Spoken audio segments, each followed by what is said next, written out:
Got the record on. I see the button. Yes. All right. This is Mel 603. Welcome. Hi. The purpose of tonight's little town hall is to talk about the OMA Task 2, 3, to make sure that everybody's on the same page with 2. So the first thing we're going to do, of course, is look at 2, what it asks for. In a descriptive narrative in APA format, each candidate in cooperation with his or her principal will develop a program for instructional capacity building designed to improve student achievement. There should be a little bell going off, going ding, ding, ding in everybody's memory. Wait a minute, I've done that. When did I do that? Where would I have done that? And you say, wait a minute, let's go back here. If we go back and we look at what we did at the APTEL last semester,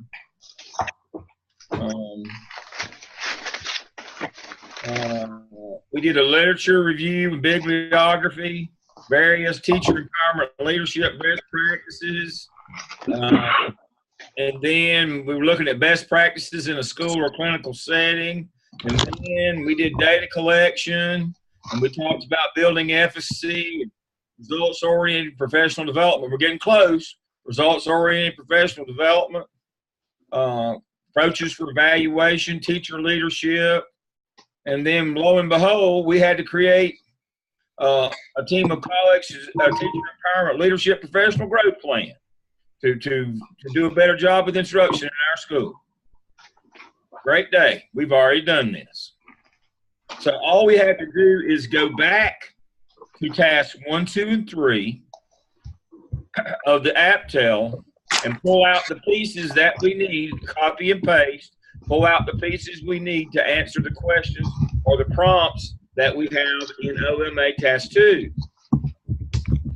The big picture here is we want you to see the relationship between the master schedule, which includes staff development, the relationship between the master schedule, the budget, and the school improvement plan, your academics.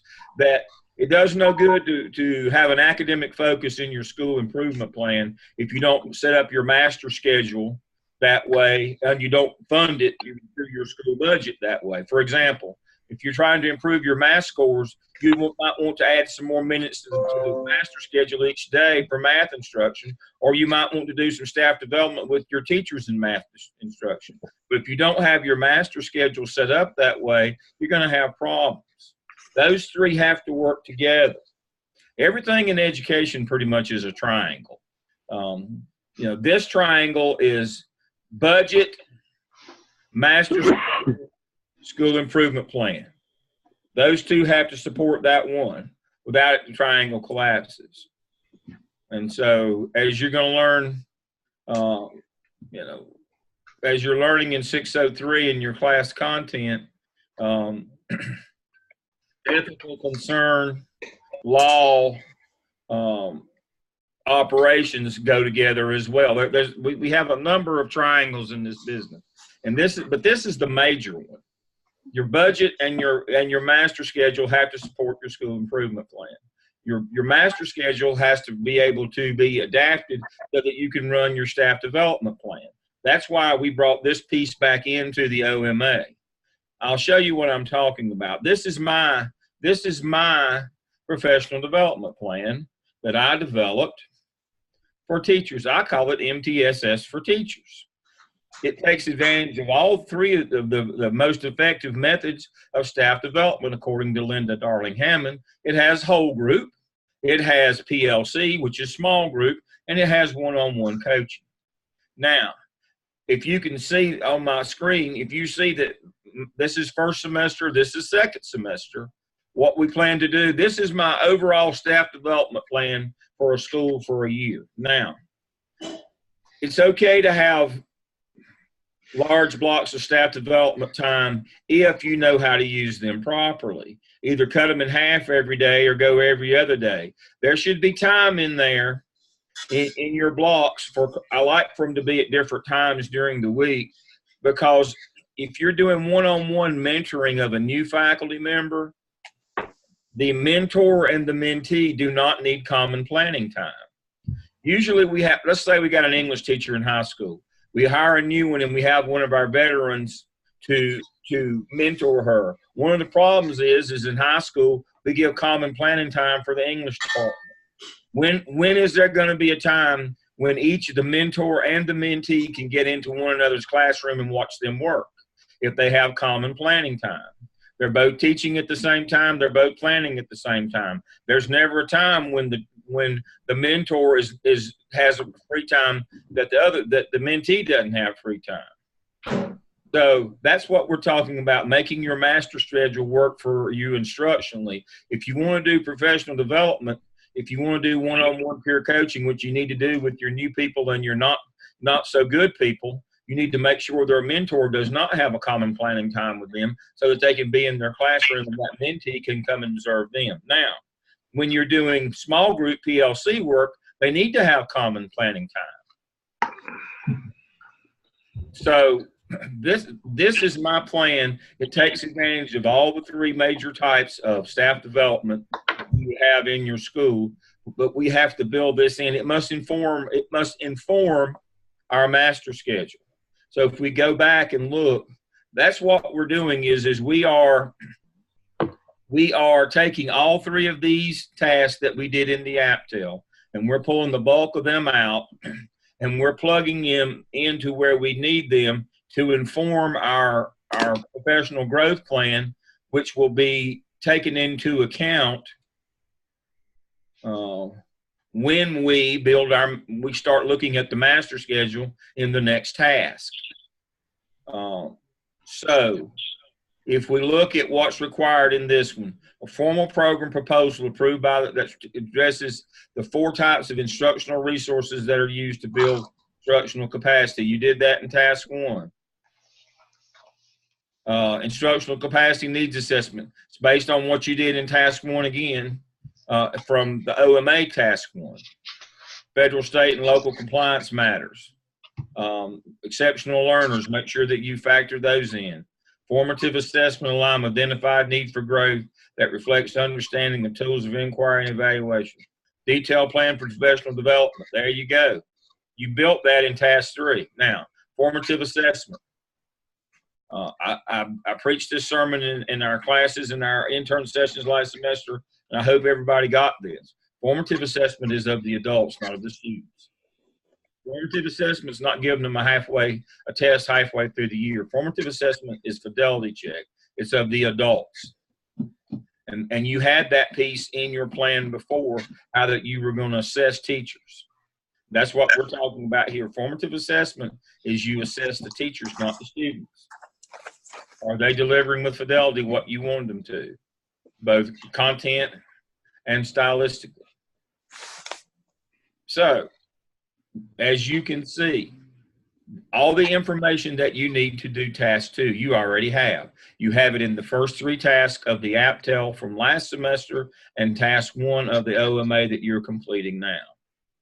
Now, don't randomly copy and paste, and you may have to do a little linking narrative, but this should be about a 2-hour process to get this together. This is not going to take forever.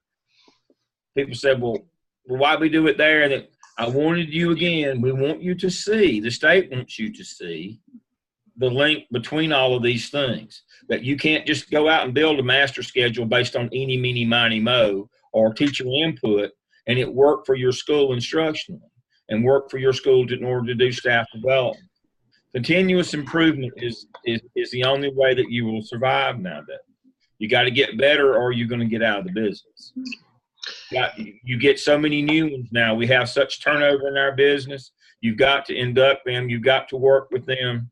You've got to mentor them. You can't mentor just sitting in the lounge talking on your planning time.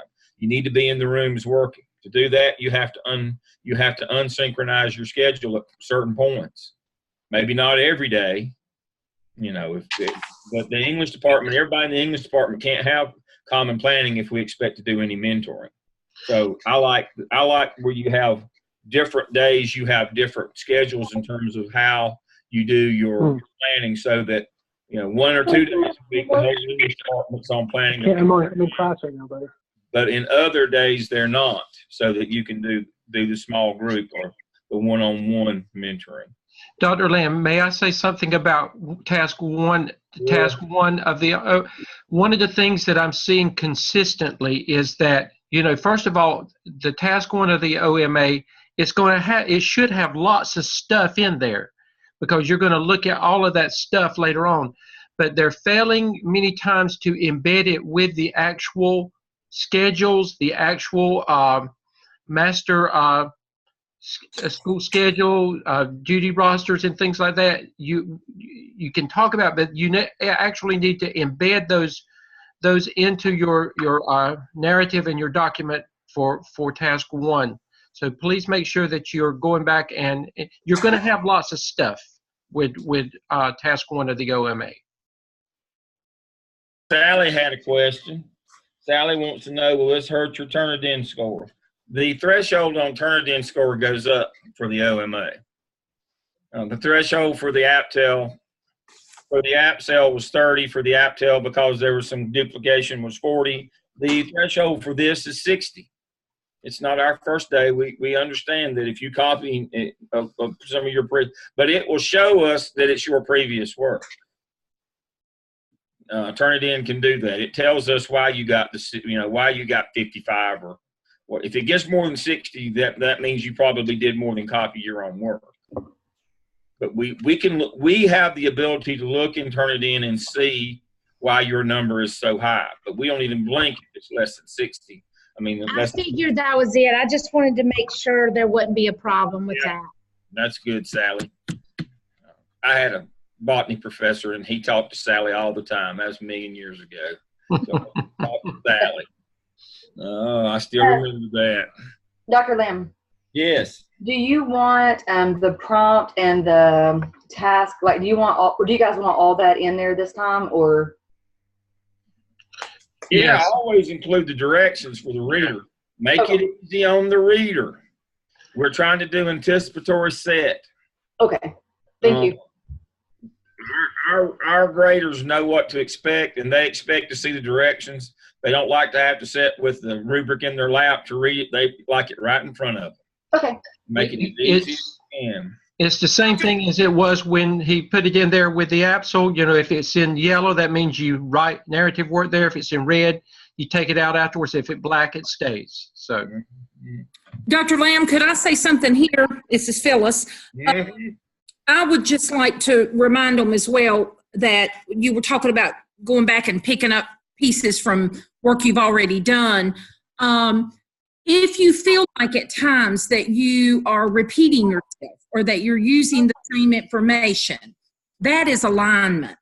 That is aligning your budget. That is aligning your professional development. That is aligning everything, filtering back to achievement in the APSL, the very first one. So you should feel like that. You should feel like you are repeating and yes, that's saying good. Thank you. That's a good thing. Yeah, we're not reinventing. I was off answering the question offline there. Absolutely, you should. You should be. I've seen this before. If everything you do is new, you're in trouble. You got to start seeing all the alignment and the connections. You got to start seeing how all these things fit together. That if you want a good master schedule, you know it's got to be informed by your professional development plan of how you're going to work all that professional. Look, we all know. Let's not kid ourselves. The best professional development is done during the day. That stuff that you do whole group after school, you might as well just be out in the yard, playing in the dirt with a stick. I mean, for all the good that stuff does. After everybody's worked all day and you get somebody up in the front that drones on like I do, oh my Lord. The best staff development occurs in PLCs and one-on-one coaching. We all know that. You've got to set your master schedule up so you can do that. The worst professional development is after school. Always. Never fails. I mean, I'm surprised more people don't hurt themselves falling asleep and falling out of their chairs in afternoon staff development. I'm serious as I can be. I'm amazed that that's not just a national crisis of teachers falling out of their seats. I mean, we know that that's of little or no value. The real work is done during the day by professionals. But if you don't make your master schedule work for you, and if you don't put the money behind it from your budget, it won't happen because you want it to. Hope's not a plan. You got to be a planner. We were talking, Dr. Stedman, where was we talking to a group earlier this week? Then they were talking about, they did their planning where they had different days of the week were designated for this, and they were able to the master schedule was a mosaic that wasn't the same every day, so that one day their planning was with all of their people, and other days it wasn't, so they could do supervision in other teachers' classrooms. Right. Somebody was telling us, I was like, finally, somebody besides me learned how to do a mosaic schedule. Right. I think I'm the oldest rat in the barn, and I'm the only one that remembers what a mosaic schedule is. It's basically when you can develop a school within a school, you can differentiate your schedule so that you can differentiate planning time for teachers. We used to call that a mosaic schedule. It used to be in the textbooks. We don't even have it anymore. Now we feed it all into a computer. We've got some secret room in our building where we got a gridded out whiteboard we put stickies on. And pretend that we don't. We act like, oh, we scheduled this online. No, you didn't. You had somebody translate it after you put the stickies on the board. We're not nearly, for some reason, we're not nearly as sophisticated in our scheduling as we were 20 years ago. But for whatever reason, we're asked to develop schedules so quickly now in the short frame time, and we don't pay people to do scheduling in the summer like we used to do. It's budget cuts. We used to, Dr. Robertson may have been one of them. We used to pay counselors in the summer, the whole summer, to come in and develop schedules that were a lot more intricate than the ones that we have now, where we could do school within a school and do mosaic, and we could vary teacher planning time and those kinds of things. I don't think we do that anymore because we don't have the money to hire those people in the summertime. But we used to hire APs and counselors in the summer to do that. So that's, excuse me, that's what we're trying to do here. So now, once you have, come on now. Once you have that, and then you're going to start building, you're looking at how to build a schedule now. You'll develop an analysis of your existing school schedule. And remember, the rationale is federal law first, then state law, board policy, best practices, and then teacher input. That's the order you need to be looking at a schedule. Because in terms of decreasing each of those, there's more flexibility to that. Federal law, if you misspend their money, they'll fire you. And they tell you exactly what their money's for. Try misspending Title I funds and see how long your career lasts, or any of that federal money. Then you got your state requirements for legal and planning time, duty-free time, all those things, and then you got your local board policy, like 300 minutes a week of math instruction or reading instruction, 90 minutes a day, or those kinds of things. Then you got your best practices like reading before lunch in elementary school, and don't do a triple lunch in the high school block schedule school. Everybody knows why you shouldn't do a triple lunch schedule when you're running a high school 4x4 block. If you don't, I'll tell you. So if anybody chimes in, if they don't know why that's not a best practice, I'll tell you. But anyway, let's move on. Well, I'm not high school, but what is the reason for that? Well, if you're in a 4x4 block and you do 3 lunch shifts, the fourth period block, the folks that are on that middle lunch shift, they go to class for 45 minutes, go to lunch for 30 minutes, and then in theory come back to class for 45 minutes. In reality, they have class for 45 minutes, and then they have a lunch for an hour and 15 minutes. The teacher is the only one that comes back after lunch. You have to run the rest of them down. That's what happens in reality. So yeah, now you can run 3 lunch shifts, but don't do it in a block schedule. Kids won't come back. They just stay at lunch. And so, I mean, that's seriously, that. Now, if you're running a 7-period or a 6-period day, it's fine to have triple lunch shift. But if you're doing a 4x4 block, it's not. Especially when it comes testing time in those 90 minutes. And so, if you're running a 7-period day, your classes are just 45 minutes. And so it's not a problem. You have a 45-minute class. So those are somebody's, I won't say her name out loud, but somebody said, we run that at our school, and you're absolutely correct. Yeah, it's not my first day. I did, I was a high school principal when we made the conversion from the 7-period day to the block, and we spent all of our time trying to find all of our 4th-period kids and run them out of the lunchroom. Especially because that last shift, normally you have a break between shifts, but it's always between the first and second, the way the schedule works out. And there's no break between the second and third shift. And so the second's supposed to be leaving while the third's coming in, but they just stay because they knew that there was, so you had to go hunt them down. They'd be hiding up under the table. What a nightmare. So you learn real quick that you got to be better than that. So those are the kinds of things that, and then teacher input comes last. Teacher input comes last. Now, federal is all of your diverse populations, federal pays for ET, ESL, and gifted. All of those 504 under that federal umbrella. Those got to be first when you're looking at your schedule. We have to accommodate them first.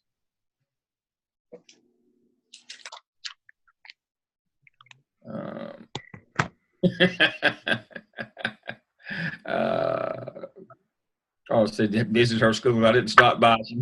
That must be happening in her school too. All right. So then you develop a new schedule or a new draft of the current schedule in which you justify some changes.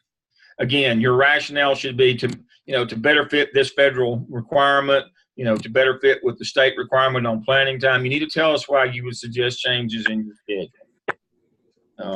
And Dr. Lamb, just remind them, every one of these areas, make sure when the boxes, just look at it and make sure that you have addressed everything in that order and just check it off. You need to have your own checklist. Yes, I've done that. Yes, I've done that. And that'll help tremendously, prior to a submission. Yeah. And somebody asked earlier, they said something about yes, the OMA template's there for you to use. After this, you won't have a template for a while, but yes, you can use the OMA template. That's why it's there. Yeah. You won't get one back till the SOP. That's intentional abandonment. And in case they can't locate the template, I had moved it and put it in my shell. It's in the internship shell. So they need to look there for it if they don't see it in the 603 shell. Now remember, the 603 template that I have for you for this semester is not as detailed as the first two. It just has all the stuff and you just start putting your things in it. But it does help you with the format. You don't have to go back in and copy and paste all the other stuff, but it just basically has the directions. It doesn't have examples because you've already got examples. You've got your stuff that you did last semester to pull from. And so that's why the OMA you can't have a template for it because it's custom to your school. Again, it's custom to your school and it's custom to your APTEL that you did last semester because the bulk of this semester's work comes from last semester. And so the template can only have the directions in it. And then your own work serves as your template because you're pulling out of the work that you did before. Now that you have this work, you've figured out what you want to do instructionally. You've done your staff development plan last semester. Now you're building your master schedule around those two things. So you've got your own template basically there. It's just pulling the information out of it. And you're right. You should have seen this before. If you didn't, we didn't do a good job with you. You did the work, the first, in the first two evidences, you did the content. Now you're putting it together in this schedule. So that's the notion here. Is make sure that you understand you've got this material. And then, of course, when you go to task 4, it's just writing your competencies. And I want to do a reminder here about writing competencies. You write your competencies here. Now, for your competency folio, you can put a sentence narrative in there. But I do not want to see competency analysis in the competency folio. I want to see artifacts there. Now, you might be a picture, might be an agenda, and you might give me a sentence or your coach the sentence to explain what it is. But you do your analysis here, and you will copy this into your analysis form. But you do your analysis here, not there. That folio was set up just for things, for artifacts, as proof. I don't want you to have to go in and write all those explanations. So instructors and coaches, hear me again. I don't expect them to write narrative in that competency folio, students. Hear me again. I expect artifacts there. What I'm seeing from too many students is they go and write about what they just copy this and put it there, and I don't get an artifact. This is for the accreditors. They must see proof that you've done this work in your clinical. We don't have you under constant supervision like a supervising teacher for student teaching. The only role that your principal plays is to give you the opportunity to do your clinical experiences and then sign off on your hours at the end of each semester. We don't have direct supervision. For that reason, you have to submit a competency folio to our accreditor. It goes into your state portfolio as well, but it's created separately because we give that to CAPE accreditors so that they're sure that you are actually doing a clinical experience. If all you put in its narrative, then I get thrashed by them. This program is accredited and we want it to stay accredited, and the way we do that is we make our accreditors happy. They don't want to read narrative. They want to see the stuff. They want to see pictures, screenshots, emails, agendas, minutes. That they want to see proof that you've done clinical experiences. And the proof is not just writing it up. The proof is you got to show me something. And the reason why they require us to do that is that's the way you are evaluated as an administrator in the state of North Carolina. Now, I should have already pulled this up, but of course I didn't, because sometimes it won't come up if I'm already in. So let me see if I can get it up now. NC principal. Dr. Lamb, while you're pulling that up, let me just remind, if you're in Dr. Talent's class, Dr. Robertson, Dr. Zients, or Dr. Whitaker, remember I am your clinical coach too. You can send me work through the internship shell to evaluate or review at any time.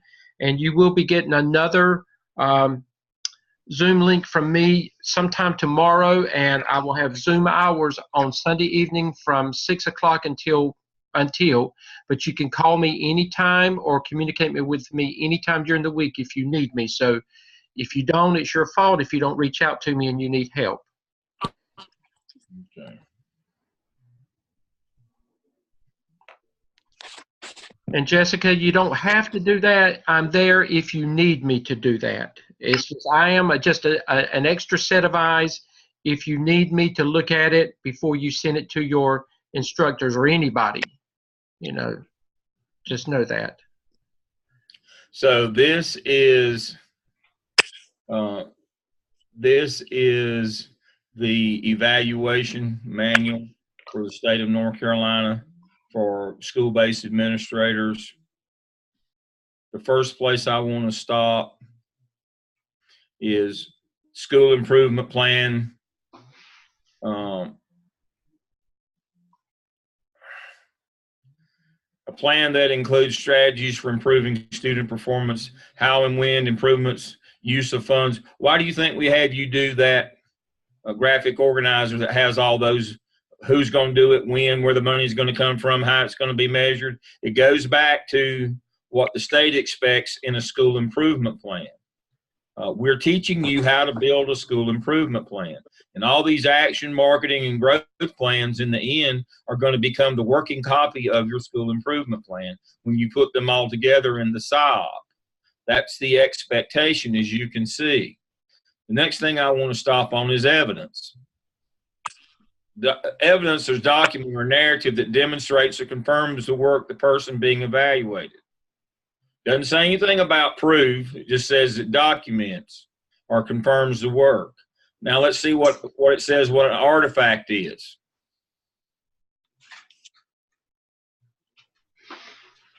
An artifact is a product. It's a thing. It's an icon that results in your work. Artifacts are natural byproducts of work and are not created for the purpose of satisfying evaluation requirements. They're not a narrative just to satisfy evaluation. They are things that stand alone, that are produced by the work that you do. They cannot be artificially generated like a narrative. Straight out of the manual here, folks. Straight out of Compton. Straight out of the manual. You got to understand. Evidence, you tell them what you did, but an artifact, you can't just tell them or write a narrative. It says clearly that that's not acceptable. They are authentic byproducts of a principal's performance. Authentic. Authentic. All right, and so they even give you examples.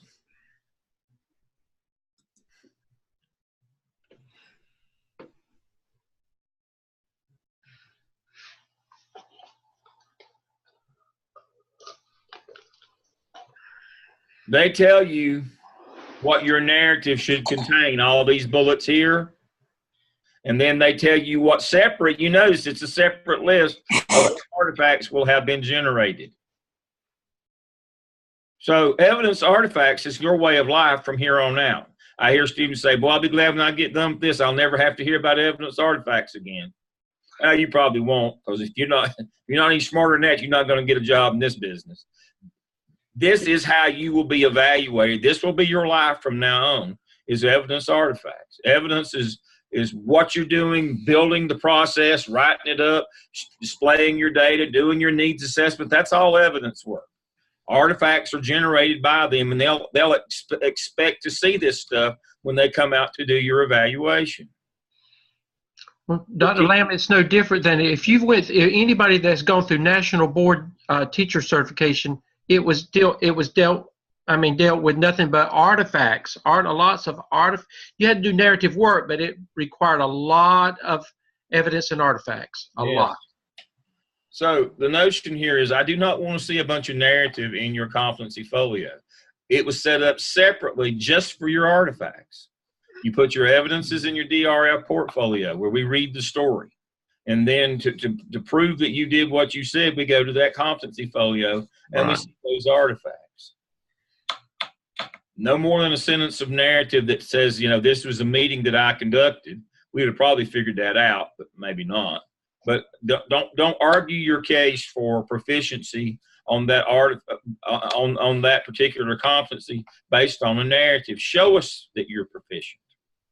Dr. Lamb, in one of the biggest differences between the tasks reflection, the reflection for the task, you're supposed to tie together all of the components, the internship, the artifact you're developing, and your classwork. Yes. One of the biggest things I find missing when I'm reading my students is that they will have one of the things or two of the things, but they often leave out the content related to the coursework, but they will usually have the internship and the artifact, but that third piece has got to be there too. Yes, when you do your competency analysis, the reason why we put it here is so you'll have, Dr. Todd's exactly spot on here. The reason we put competency analysis in these evidence artifacts, we need for you to tie together your evidence artifact work, your clinical work, and your classwork. Those three legs, again, everything's a triangle in our business. In this program, there's 3 separate distinct components. You have your evidence artifact work, you have your clinical work of 80 hours at your school, and you have your classwork. When you do competency analysis, we want you to write about how those all fit together. But then what started happening is students would just take and copy and paste that in their folio. No, that's why it's here. In the folio, we want to see if you had a meeting, if you had a PLC meeting for communication, we expect to see whatever form of communication you use represented in that competency folio. Is it an email? Is it minutes? Is it an agenda? Those kinds of things that prove you did what you did. I mean, I had a student that got online this semester and read the syllabus and read the clinical handbook and the scale handbook and got back in touch with me and said, this is not what I signed up for. I thought I'd just do a few discussion boards, read a chapter. No, this is a clinical program. Clinical means doing, learning to do by interning in a site. So the clinical piece, the evidence artifact piece, the clinical piece, the classwork piece, they all fit together. All 3 of those inform task 4 of the OMA when you do your competency analysis. However, that will not suffice when it comes to the competency folio. The competency folio is just for things, for artifacts, icons. Good point. All right. So as you can see, for every one of these standards that you will be evaluated on, here's your evidence work, and separate is your artifact work, things that you will have produced. Again, it's got to be authentic. Can't just be things that you wrote to satisfy evaluation. It's the byproduct of the work that you do. So that is what goes in the competency folio. All right. So we've covered the OMA tonight, how the OMA pulls from the APTEL, and how that we build upon that, those tasks 1, 2, and 3 of the APTEL to satisfy task 2, and that takes us into building our schedule in task 3. And then again, our evidence artifact work, our clinical work, and our coursework inform our competency analysis in task 4. That's how it works. This is the hardest one. It's the longest. It's the hardest. That's why we give you extra help and support on this one. But we can't give you a how-to template because it's based on your work. And if we give you a template, I've tried that, it only confuses people. We've attempted different methods to teach this one. We even at one time had a 5th task on this one where you put it all together, and that was a disaster as well. By going back and using the work from the APTEL, students begin to see, hey, I've seen this before. That doesn't mean something's wrong. That means something's right. Because again, that work that you do in the APSEL and the APTEL informs your master schedule. If it didn't, then it's not going to go well for you. Not going to go well for you. All right. Dr. Stedman, are y'all going to continue on, or? No, I just felt like that we needed to be on some common ground with everything, and I felt like this was necessary for the OMA, and we will plan this again once the OMA is complete for them to finish out the semester. Right. We'll probably plan one more session like this after they get through with the OMA to move on. You know, from this point on, the instructors and then Dr. Tillman with Dr. Todd and myself, we can work with the students, you know, based on what their needs are from this point on. All right. Let me see the questions before we go. Thank you, Lori.